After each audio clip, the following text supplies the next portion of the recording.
Imagine an empire that devoured continents, Central Asia, Eastern Europe, Baghdad in flames. The Mongols were invincible, unbeatable, at least not yet, not until Ain Jalut, until 1260 at a quiet spring called Ain Jalut. 20,000 slave-born Mamluks stared down 20,000 Mongol terrors. What unfolded was their biggest defeat ever, the turning point that saved the world from Mongol doom. This is the Battle of Ain Jalut. Watch to the end. You won't see the twist coming. If you're loving these history deep dives, hit that like button, subscribe, and ring the bell for more. By 1260, the Mongol Empire stretched from the Pacific Ocean to the edge of Eastern Europe. For decades, they had been relentlessly growing their domain, seizing vast areas of Central Asia along with sections of Eastern Europe. Within the Middle East, they crushed the Seljuk Turks and set up a controlled regime in Baghdad. In 1258, Hulagu Khan, grandson of the Great Khan, launched an assault on the area and took Baghdad, massacring numerous residents there. But here is what most stories do not tell you. Before Baghdad fell, Hulagu Khan's astrologers warned him not to attack. He laughed, killed the astrologers, and took the city anyway. That arrogance would later haunt him. Hulagu Khan had one goal: push through Syria, take Egypt, and control the entire Islamic heartland. However, in 1260, the great Khan Munka died. Hulagu had to ride east with most of his army to elect a new leader. He left behind roughly 20,000 men under his best general, Kitbuqa. Before leaving, Hulagu sent messengers to the Mamluk Sultan Qutuz in Cairo. The message read, "To the Kipchak slaves who rule Egypt, you have no escape from the terror of our armies. We will crush your land like a shield against the earth." Qutuz responded by executing the messengers. In Mongol custom, killing an envoy meant total war. There was no turning back. The Mamluks were not born warriors. They were an elite warrior class composed of former slave fighters, stolen as children from Turkic and Circassian tribes, sold in slave markets, then trained for a decade in horsemanship, archery, and loyalty to only their commander. They could not marry. They could not inherit property. Their only family was the regiment. Many Mamluks rose to become sultans. Qutuz himself was a former slave. Baybars, his rival and the battle's real hero, lost an eye in battle and still became one of the greatest military minds of the Middle Ages. These men did not fight for land or gold. They fought for survival. If the Mongols won, the Mamluk system ended. Every one of them would be executed. That desperation made them lethal. By 1260, the Mongol forces were stretched thin and cut off from the main army, leaving Kitbuqa with fewer troops and no chance of quick reinforcements. The memory of Baghdad still burned in the hearts of the Mamluks. They knew this was not just another battle, but the last chance to stop the Mongols from overrunning the entire Muslim world. Led by Sultan Qutuz, the Mamluks assembled a force of well-armored horsemen and foot soldiers, advancing to confront the Mongols at Ain Jalut. This was a spring located in the southeastern Galilee, close to modern Beit Shean in Israel, also called the Spring of Goliath today. The name comes from the valley where David supposedly killed Goliath. Qutuz carefully chose this ground for 3 reasons. First, the narrow passes and hills would blunt the Mongols' famed cavalry and prevent their flanking maneuvers. Second, the heavy tree cover allowed Mamluk reserves to hide.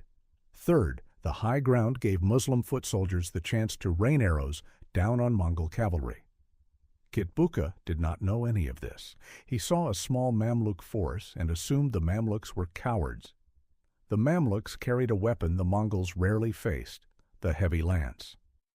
Unlike Mongol lances, which were designed to be thrown, Mamluk lances were built for close quarters impact. They also carried a short curved cavalry sword called a saif, ideal for slashing at close range. Their armor was mostly chainmail with an iron helmet, while the Mongols wore lighter leather armor with iron scales.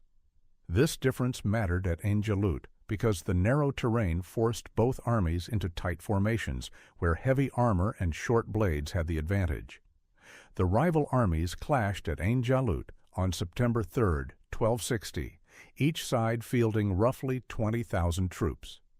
General Kitbuqa commanded the Mongol troops by the Jordan River when Baybars' forward Mamluk horsemen struck them.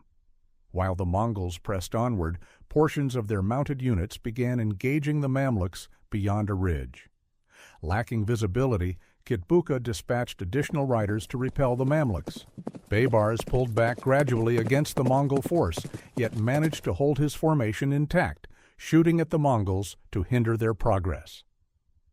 This was no random retreat. It was a carefully rehearsed trap. Once the Mongols had advanced too far, Qutuz's hidden troops surged out from the hills, cutting off their escape and surrounding Kitbuqa completely. Baybars withdrew his advance guard and linked up with the primary Mamluk group. Kitbuqa launched a full-scale charge before Baybars could unite with the Mamluk main body. In response, Qutuz directed his right flank to strike the Mongols. Meanwhile, Kitbuqa pulled back his forces while loosing arrows from horseback, simulating a rout, though Qutuz held firm, spotting the fake withdrawal maneuver. Kitbuqa, confident in his army's past victories, dismissed the Mamluks as second-rate fighters, only to realize too late that he had charged into a perfectly prepared ambush. Kitbuqa sent most of his troops against the Mamluks, aiming to shatter them and encircle the opponents. The Mongols surged at the Mamluk lines using their elite horsemen and archery units on horseback.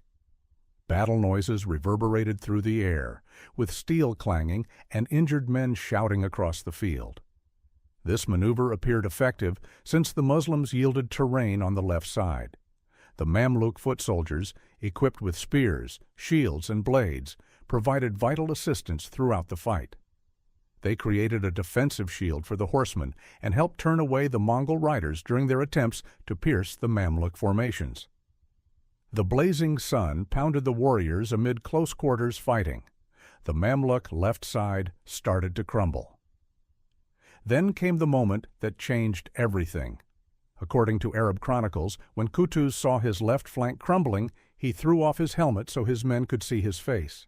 Then he charged alone into the Mongol line, screaming, "O Islam! O God!"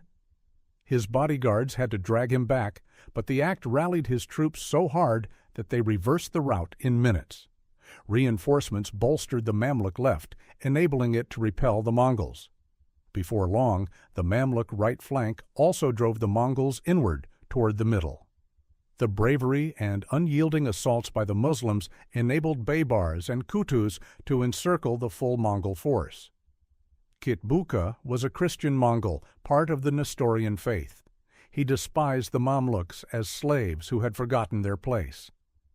When his officers suggested a tactical retreat, he reportedly shouted, "We are the Mongols! We do not run!" He fought until his horse was killed under him. Captured and brought before Qutuz, he laughed and said, "If I die by your hand, my master Hulagu will turn the Nile red with your blood." Qutuz beheaded him on the spot. Kitbuqa's head was mounted on a spear for the surviving Mongols to see. Morale collapsed. The rest fled. Numerous Mongols died while attempting to escape the field. And with that ultimate strike, Qutuz claimed triumph. What if Hulagu Khan had never left? What if the great Khan had lived another year, allowing the full Mongol army to meet the Mamluks at Ain Jalut? Most historians believe the Mamluks would have lost. The only reason they won was because the Mongol army was half its normal size and led by a general who underestimated his enemy. Ain Jalut was not proof that the Mongols could be beaten in open battle. It was proof that arrogance and bad timing could destroy even the greatest army. The Battle of Ain Jalut sent shockwaves across the world. In Europe, Christian kings who had feared Mongol invasion began planning crusades again. In Persia, Hulagu Khan was so enraged by the loss that he executed his own vizier for failing to send reinforcements. And in Egypt, the Mamluks became heroes across the Islamic world. For the next 200 years, they would rule Egypt and Syria as the dominant military power in the eastern Mediterranean. Not bad for an army of former slaves. Qutuz had saved the Muslim world. The Mongols never tried to conquer Egypt again. Ain Jalut became a legend whispered from Cairo to Damascus. The slaves had broken the unbreakable. This crucial win represented the first major Mongol loss in combat and protected the Muslim realm from Mongol takeover. But Qutuz's triumph would be short-lived. On his return to Egypt, he was murdered by rivals.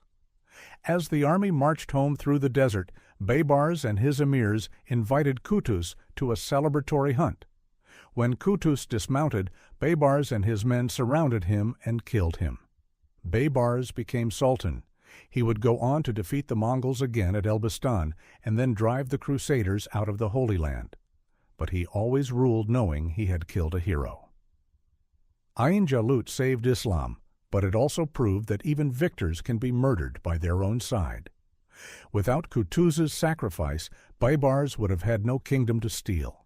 The Mongols never lost a major battle before Ain Jalut, and they never tried to conquer Egypt after it. One spring, one day, one helmet thrown into the dust. That was the moment the unstoppable empire finally learned to stop. Qutuz saved the Muslim world, then died with a knife in his back. Baybars took the throne, but he took a secret to his grave. Without the man he murdered, he would have had nothing to rule. Ain Jalut is not just a battle. It is proof that history is not written by the strongest. It is written by the ones who refuse to break when the line collapses. The slaves broke the unbreakable, and the man who won the day never made it home. This is Forgotten Republic. We tell the stories they did not teach you in school. Subscribe for more battles that changed everything, because the stories you have not heard are the ones that matter most.